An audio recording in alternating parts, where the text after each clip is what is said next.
Sean Ann Schoen. Sean Ann is Vice President and Director of Marketing at PS Bank. She has more than 5 years in marketing in the banking industry and has 7 years in higher education. Sean Ann has received a bachelor's degree from East Stroudsburg University and a master's degree from Bloomsburg University. So please join me in welcoming Sean Ann, who's going to moderate the panel. Thank you, Amy. Good morning, everyone. As Amy said, I'm Sean Ann Schoen from PS Bank. I'm really excited to be hosting these ladies in our panel this morning. Our panel is called Dreaming Fearlessly, Overcoming Self-Doubt and Imposter Syndrome. So as Amy mentioned, I've been in banking, I've been in higher education. I'm a proud working mom, so that's something that makes me really excited to be here with all of you today. It takes a lot for all of us to get out of the house or get out of the workplace, and I know I could probably speak for a lot of you working moms here this morning. So before we get started, I'm going to allow our panelists to introduce themselves. Do you want to start? Sure. Okay. So my name is Abigale Platt. I am the Associate Director of Communications and Marketing at Johnson College. I graduated from the University of Scranton in 2020 in Strategic Communication and Business Analytics. I am a wife. I am a dog mama. I am the eldest sister of 4 crazy, amazing siblings.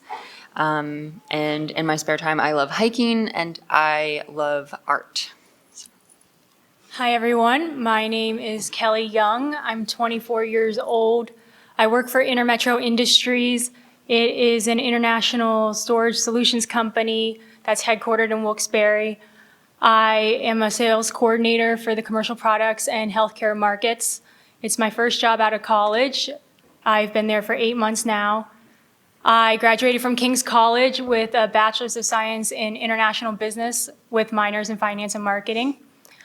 You may notice that I look a little different than the other speakers here today. I was adopted from China when I was 14 months.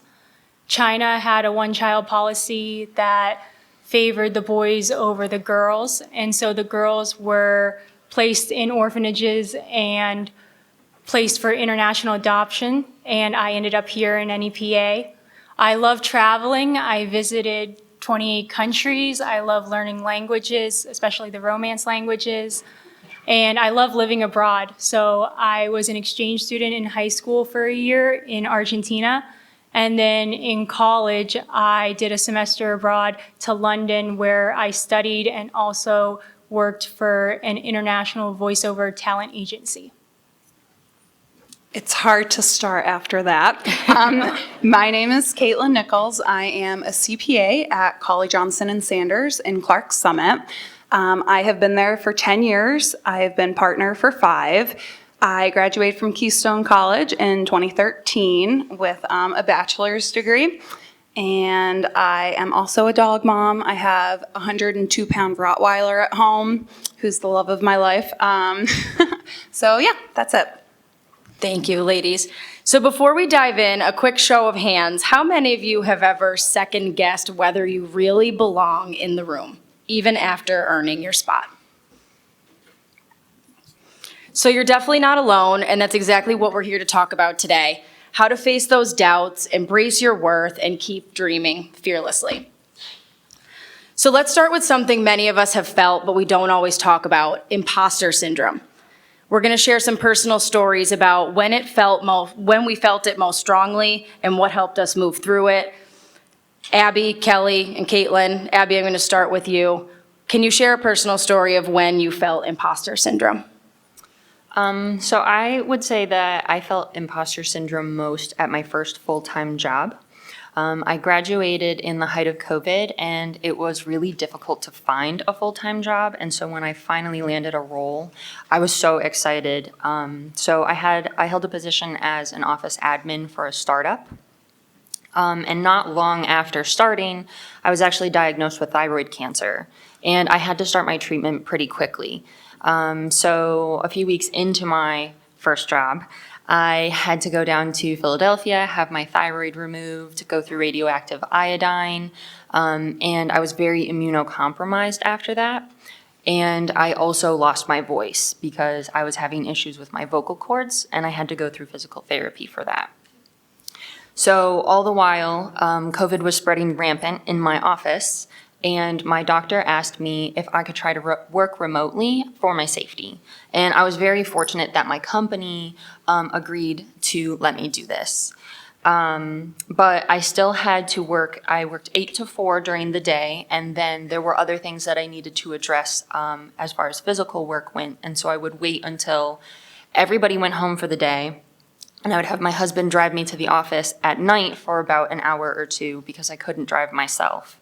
And I would handle all of the AP, AR, billing, and invoicing. So despite working 10-hour days, at one point my CEO questioned my productivity, and ultimately he cut my pay in half until I could return to the office. And with that, I lost my salaried status, and I was still expected to maintain the 10 hours a day. So it was really hard with my recovery.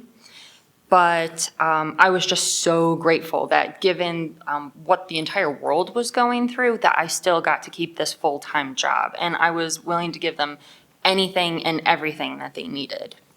And I still felt like I was failing them. So the job was becoming more demanding, hurting my recovery. And at one point, I even called the CEO. He was stationed in Seattle. And I said, hey, I feel really bad. I feel like I'm being an inconvenience. Maybe I'm not getting all the work done that you need me to get done. And I basically gave him permission to fire me because I had this mindset that he was only keeping me because I was the girl with cancer. And it's, really sucky to fire the girl with cancer, right? And so I felt like I needed to give him that permission just in case he wasn't doing it for that reason. So after a while, it was really hard and tough to work through, but with the help of my family, especially my husband, he was able to help me realize just how unsustainable and unfair that mindset and situation was that I was in. And I realized that I didn't believe the company valued or respected my time, and they set really unrealistic standards for me given the situation that I was in, and they were negatively impacting my health. So thanks to my support system, I was able to move forward from that. That is definitely a difficult situation. I think that speaks on your work ethic and your perseverance. Personally, for me, just being on this panel today is an example of imposter syndrome. There's so many successful women here, and I am the youngest speaker at this conference. In my work environment, I also have moments of imposter syndrome. I am a sales coordinator. I work a lot in Microsoft Excel, doing data analysis, putting in prices for products and calculating discounts. However, 30% of my job is working in Power BI. BI stands for Business Intelligence, and Power BI is a business analytics tool used to visualize data and make data-driven decisions for companies. And I didn't have that experience, even though I had a business background. I didn't learn it in school. So I was hired with the expectation that I would learn it from the ground up since day one. And fortunately, I had a coworker who works in Power BI every day, and he has been helping me every step of the way. But those moments of imposter syndrome happen when people ask me, higher ups ask me for reports to pull data in Power BI, and I need help behind the scenes to make that happen. I know eventually I'll get to a point where I'll know the platform enough to do it completely on my own. But I'm not there yet. And currently I'm taking an online Power BI course to speed up the process and gain more knowledge. And ultimately, I know that this will be better for my career going forward because I will have a more specialized skill set. So my advice when you have feelings of imposter syndrome is to educate yourself, and you will gain confidence that will eliminate that imposter syndrome. Just as Kelly said, being on this panel, hello, imposter syndrome. Thank you all for coming also. It's amazing to see so many women who are interested in this panel. My whole life, I have dealt with imposter syndrome. If you have asked me at any point, I would probably imagine imposter being on my tombstone one day. The main thing is you just have to push through it. Most recently, my most recent example is that I was nominated and selected as one of NEPA's top 20 under 40. Sean Ann and Kelly also were nominated and selected for that. And it's tough because I go, why me? Why would they select me? So what fuels my imposter syndrome is myself. It's me and what I think. So what I do to fix that is I kind of look outward. So at work, we hung up a sign that said that I won it. And the amount of clients that came in during tax season and said, of course you won it, that motivated me so much and kind of started to make me think that maybe I did deserve it. So when you have imposter syndrome, kind of try to see where it's fueled by and see what can fix that. For me, it was external because internal is what caused it. Thank you, Katelynn. So that feeling of not being enough can really sneak up on us even when we're doing well. It leads us to our next question about why do so many young professionals struggle with self-doubt in the first place? So Kelly, I'm going to let you start with this one. What do you think fuels self-doubt the most in young professionals, and how can we begin to reframe those thoughts? I think working with people of all ages can fuel self-doubt in young professionals. Because when you enter the workforce, you're in your early 20s and you're working with people in their 30s, 40s, 50s. And you may feel like you have to play catch up and to learn everything that your coworkers know, despite the fact that they were at the company longer and they had years more to learn the information. So a way to reframe those concerns, I would say, is to number one, relax, because you cannot compare your 0 to few years of work experience to somebody that has 40 years of work experience. And number two would be to focus on comparing yourself to your own progress. Because if you took time to reflect of how long you've been at that company, I think you would see that you learned a lot since you started at that position or started at the company. And it's ultimately better for your career going forward. Katelynn, do you want to take that? Absolutely. As Kelly said, it should be you versus yourself. I think one of the things that fuels self-doubt the most right now is social media. You are constantly bombarded with how good everyone else is doing. You see their highlight reel. So how can you be proud of yourself for graduating at 22 valedictorian when Kylie Jenner's making $1 billion? It's tough when you compare yourself to others. So once again, as Kelly said, you should always be comparing yourself to yourself. Abby? I totally agree with that. Yes, social media just kind of sucks sometimes. Yes. But I'd say as far as in the workplace, what I have experienced is that often more experienced colleagues can create that self-doubt when they dismiss your more modern or fresh ideas. Sometimes with experience comes fixed mindsets around work styles and especially compensation. And I know that's a hard conversation to have, but for example, I've had a colleague before who, wondered why entry-level professionals today are asking for so much money, and often shared that when they started years ago, they were making $16,000, and that was a good number, But when you consider the years that have gone by and inflation, that actually comes out to a little over $35,000 today. And so that number is pretty reasonable. So I do think that those dated comparisons can cause young professionals to feel undervalued and definitely have more self-doubt. So I do think that we could fix that kind of by reframing the thoughts and looking at those fresh new perspectives, not necessarily as something that is a little disrespectful or too forward, but more so as something that's progressive and a fresh perspective that's being offered in an ever-changing world. Thank you. Even as we work on those internal narratives, there's still that tricky dance between staying humble and showing up confidently. So, Katelynn, how do you balance humility and confidence, especially when you're new to a role or environment? Absolutely. That's a very good question. As women, we know how hard it is to be women. You always have to be humble. You can't exude too much confidence because then you're cocky. I think when you're new to a role, the best thing that you can do is be humble enough to know that you don't know everything, but be confident enough to know that you can and be willing to learn. Thank you. Kelly? You aren't going to know everything in a job. If you do, then you didn't choose a job that was challenging enough for you, and it's not going to help you in the long run for your career growth. Like I said before, I work mainly in Microsoft Excel. I've taken several Microsoft Excel courses in college. I have an advanced certification in Microsoft Excel. And then 30% of my job is working in Power BI, which I did not know what that was when I started the company, when I started the position.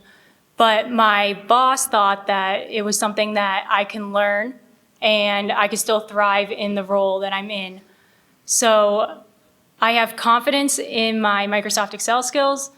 My coworkers know that they can come ask me questions when they have issues with Microsoft Excel.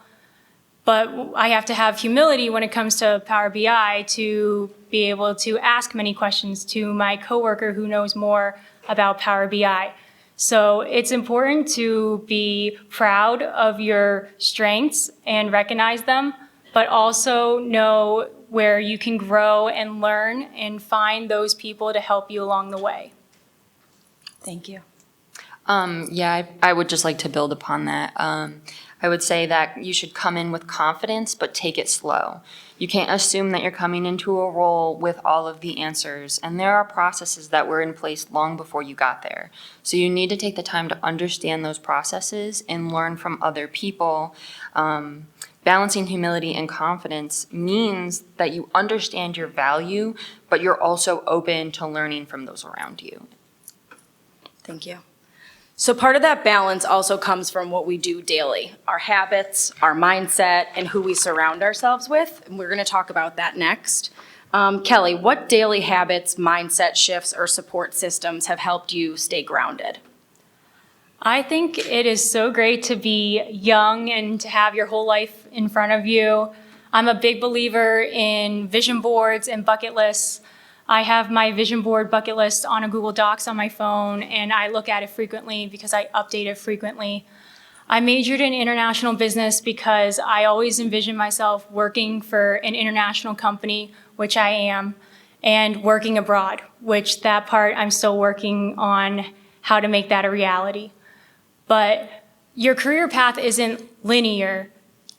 You know, there's so many different job opportunities out there. Enjoy the journey of figuring out where you belong. And most people fall into their jobs and they like them. And if you don't, then you can switch. No one has to understand your career path. As long as you're happy with what you're doing, that's all that matters.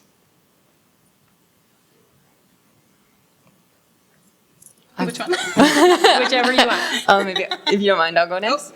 I would say that the best thing that helps me stay grounded and keeps me dreaming big would be my support system. And that ultimately is my family and my closest colleagues. A lot of the time, I'm feeling uncertainty in the workplace, and I know that each one of them has handled a stressful situation in their career differently, and they've lived to tell me about it. You know what I mean? They're still here. So I love to hear their perspectives on, what I'm going through as well as what they've experienced in the past so that they can help keep me centered and help me focus on moving forward. Abby, I'm happy that you went before me because she literally had cancer. I mean, what else could motivate you more? You went through one of the toughest things that someone could go through, and you're up here as an absolute rock star. So Thank you. Yeah, absolutely. I will tell you a personal story about me. My family is very poor. To this day, growing up, I was on just about every social program you can think of. My dad died when I was 5, so Social Security was just a way of life.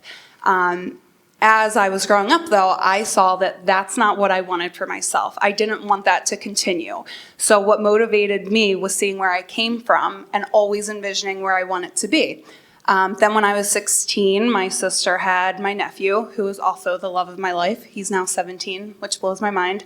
But then my nieces and nephews start to motivate me because once again, they have a glaring example of what life could be if they kept the same path as the rest of my family, or if they look at me and they can see that you can truly do anything that you want. It doesn't matter where you came from.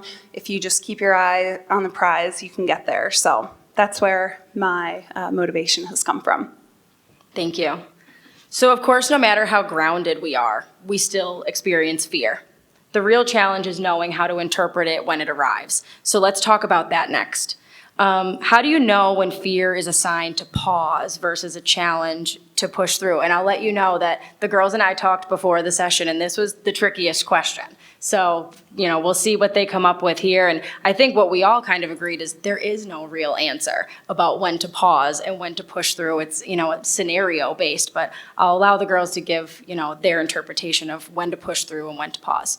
I will start first. So I think with fear, you do really have to think about it. There are some things that I'm fearful of that I know that I can't do. If someone asks me to do a marathon with them tomorrow, can't do that. So I will not push through that fear because I know myself and I know that I can't. If I can, and it just takes some time, maybe if someone asked me if I wanted to run a half marathon in October, I can work up to that. So that fear, even though I'm fearful right now, I know that I can make a goal and get to it.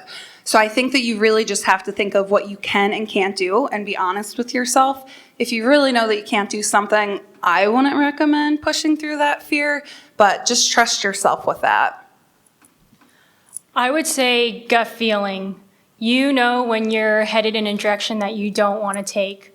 Maybe it is like outside influences, like your family or friends telling you to take a certain job or to move to a certain city, and you don't really want to deep down. That's why fear sets in. But on the flip side, if the decision is for a positive growth outcome, then that's when you need to push through the fear. If you're nervous about presenting in front of the CEO at work, you need to get through that because it will highlight your capabilities in the workplace and it's better for your career. So definitely it's about weighing out the pros and cons of the decision. That's always my go-to strategy when I have to make a life choice. Basically building upon that, I would say that I don't think I ever know which version of fear I'm experiencing up front. But I do know that rushing through fear usually leads to mistakes. And so the best thing that I can do for myself is to take things slow, try to understand what I'm feeling, talk it out with others if I need to, because basically I can always find clarity from slowing down and taking the time to understand it, no matter what version it is. If I could just say one more thing on fear. Abby said, yes, when we push through the fear too fast, we make mistakes. But has anyone ever really regretted pushing through that fear, the outcome? I feel like most individuals, if you are brave enough to push through the fear, you do wind up happy at the end. So just don't let it hold you back. Thank you. So fear often partners with comparison and internal pressure. So especially when we're early in our careers, if you could go back, what would you tell your younger self about that? And what advice would you give your younger self about navigating fear, comparison, and internal pressures? Me first? Sure. Okay. I will give another personal story, something that I could go back and wish I could tell my younger self. I had a very, very, very intense speech impediment growing up. Like when I was 10 years old, if I thought of me sitting in front of you guys, it would have never happened. I was in speech therapy for 12 years. I couldn't say my R's, so imagine my first job at McDonald's. I would cry before I went in, thinking that someone would have a total that had a 4 in it, because God forbid I had to say 4 and sound like an idiot. So I wish I could tell my younger self that at the time, it just seemed like after 12 years, there's no way I could ever get past that speech impediment.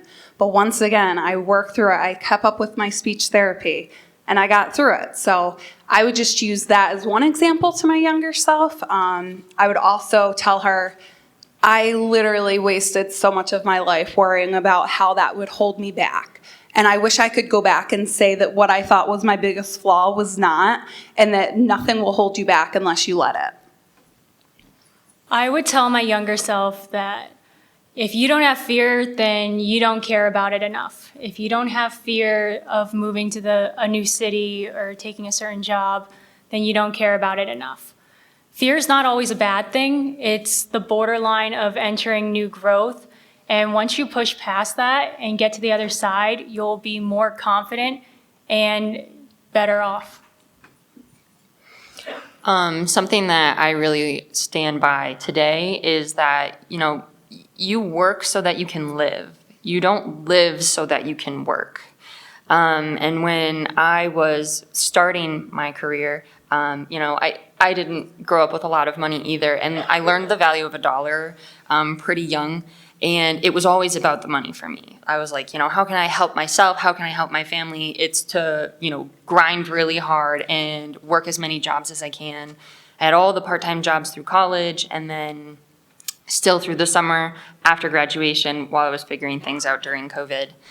But I think that my journey with cancer really put things into perspective for me because life really is short. And, when things like health problems arise, they just surprise you. They don't give you a heads up and say, hey, a couple years from now, you're going to have problems.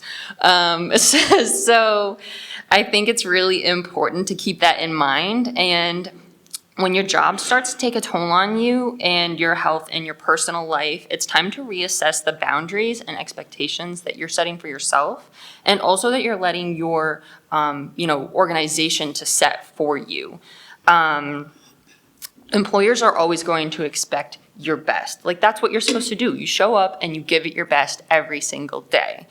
But if you make sure that the standards are crazy high and you're always setting the bar higher and higher, at some point it's going to be so high that you can't reach it anymore. So I do think it's important to make sure that the standards you hold for yourself are sustainable because long-term success comes from balance and not burnout. I love that. In my current role, I am a manager, and I will say we don't purposely do it. But if we see that someone is able to work 90 hours a week during tax season, why wouldn't we just come to expect that? It's not even something that we deliberately do. So obviously, always bring your best, but don't bring so much to the job that you're losing out on life. So I think that what Abby said is just perfect with that. Thank you. And if I could just add to what Kelly said about, if you're not scared, you're not trying hard enough, or if you're not conscious or worried, and I always kind of go back on this in my parenting style. It's, you're always worried. Am I doing it right? Are we potty training at the right time? Are we sleep training at the right time? Did we try the right foods? Are they kind? Are they polite? And somebody said to me once, if you're a mom and you're not worried about if you're doing it right, or if you're a mom and you're worried that you're, about how you're doing, it means you're doing it right. Because if you're not worried, you're not trying. And that really just kind of plays on this other phase of these girls are several years my younger, but I can draw on what they're saying and, the working mom thing, because you come home and the week is so long and then you have to focus on them. And I think it's that same theme that Kelly's talking about. And a lot of our growth doesn't happen in isolation. It's shaped in our environment, the work environment, the school environment. So we're going to look outward next for a moment, and we're going to talk about what can our workplaces do better to support us as women, as young women. What can they do better to help us? I will start that one. Sean Ann is wrong. I'm also old. I am the elder youth on the panel. So I am 33. I have been at my job for 10 years. When I started, I was a staff accountant, the lowest of the low. Any of the work that no one else wanted to do, that's what I did. So from that, I built myself up, became senior partner or senior accountant, and then I went and got my CPA and became partner. So I have an interesting perspective at work as a manager and a partner.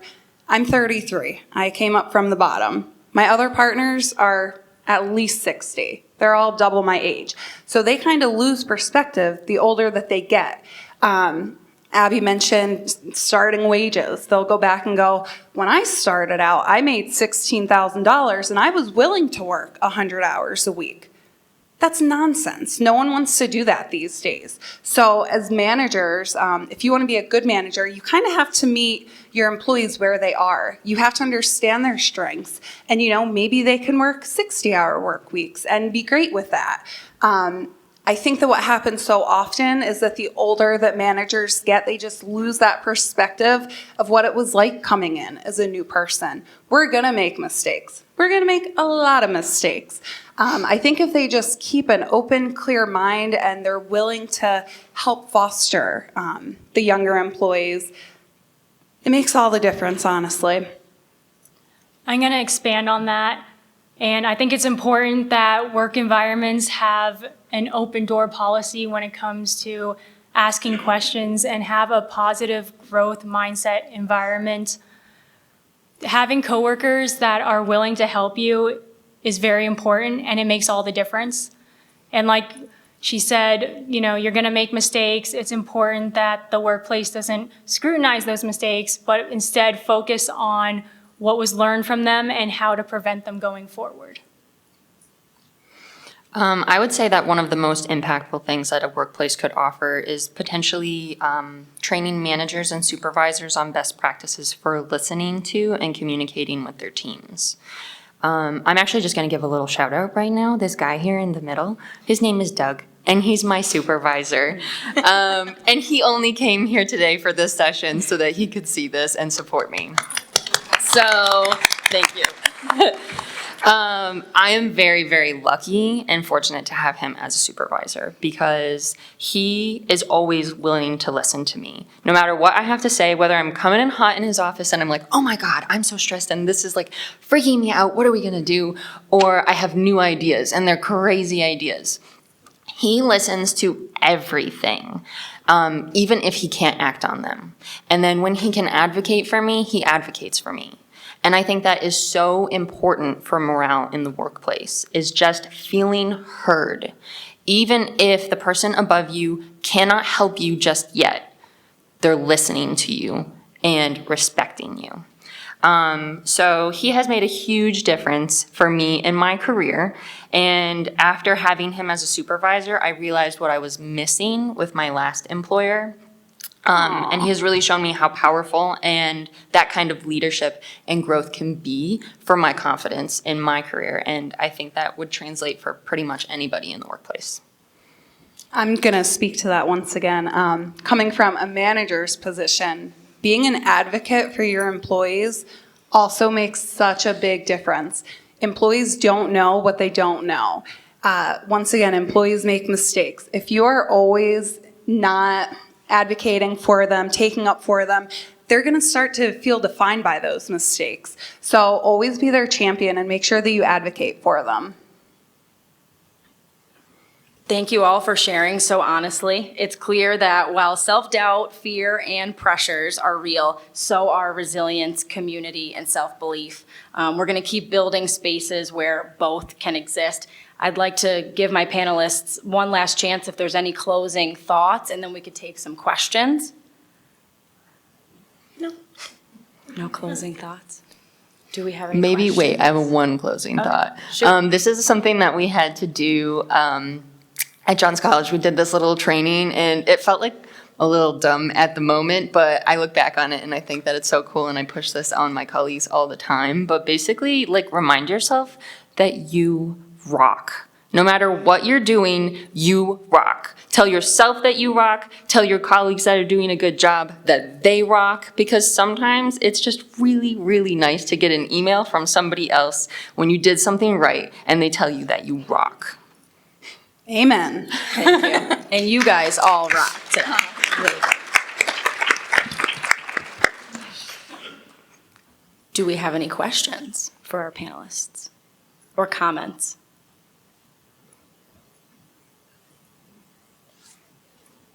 First, I want to agree about Doug.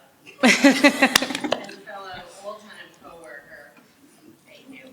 Secondly, this is not just for young women, for young people in business, right? I'm a bit older in higher management, but I agree with the imposter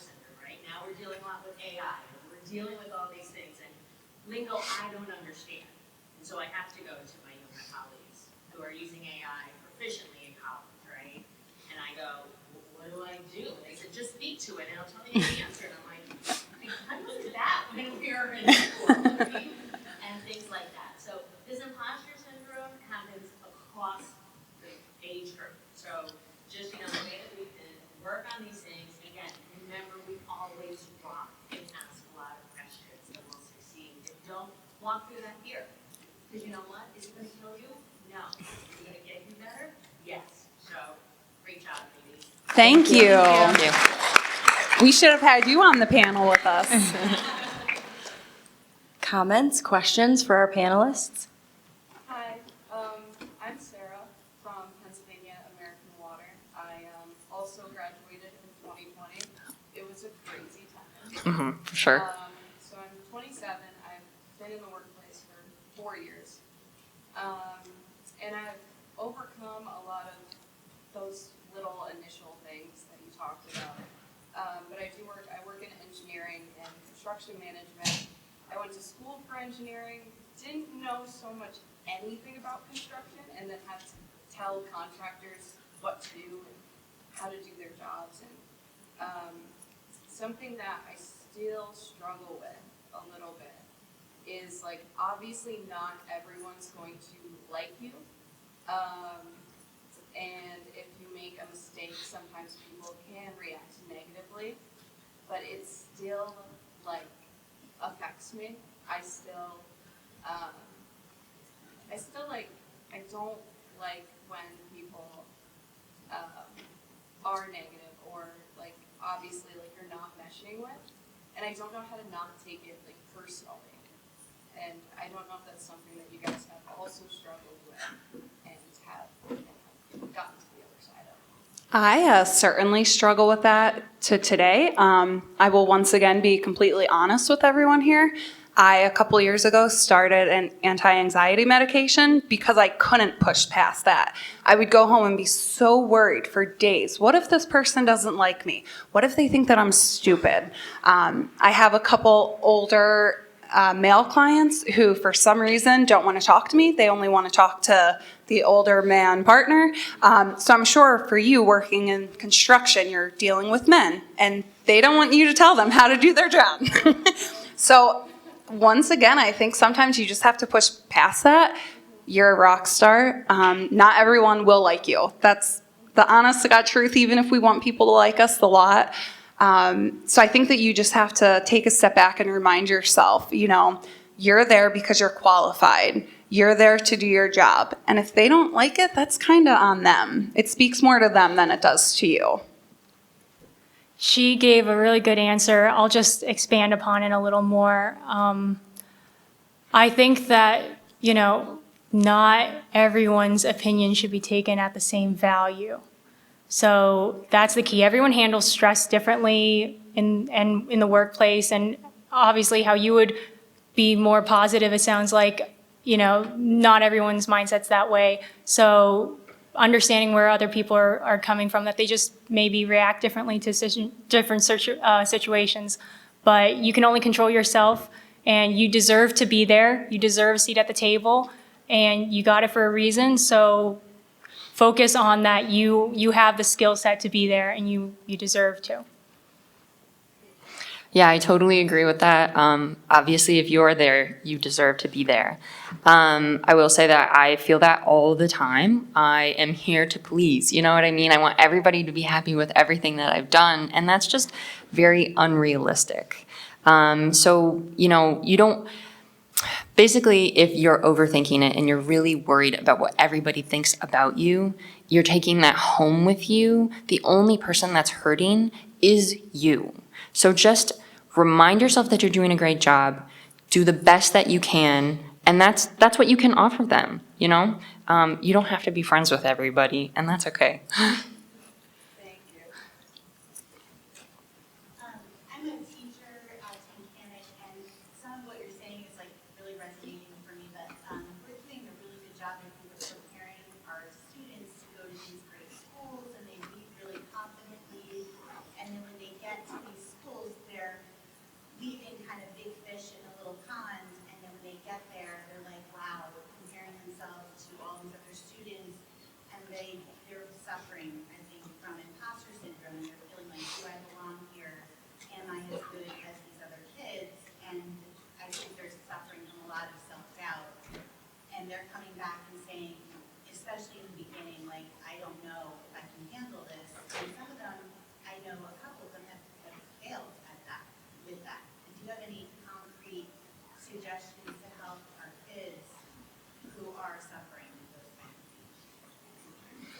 I wish I did. I'm also from Tunkhannock, so I get the big fish in a small pond, and then you go somewhere and you're not.